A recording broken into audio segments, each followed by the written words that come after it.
يا جماعة فاز عليه 9 مرات، مو راضين يحسبون الفوز. الكويتيين ما يقولوا فاز على حفيد الرئيس عبد الفتاح السيسي 9 مرات وهم يعودوا له المباراة عشان يفوز. أريد يرحب بكم، اعمل لايك وتعال اضحك لك شوي.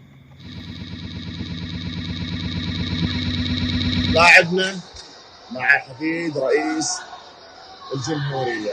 فيديو ناشرينه جماعة الكويت على السوشيال ميديا وهات يضحك عليها. في مباراة مصارعة بين عيل كويتي وحفيد الرئيس عبد الفتاح السيسي عمر محمود السيسي. ابو الابيض لاعبنا، ابو الازرق حفيد الرئيس. ما يقولوا ان الواد الكويتي فاز على حفيد الرئيس عبد الفتاح السيسي 9 مرات وهم يعيدوا له المباراة عشان يفوز، وبرضك فاز. يا جماعة فاز عليه 9 مرات، مو راضين يحسبون الفوز.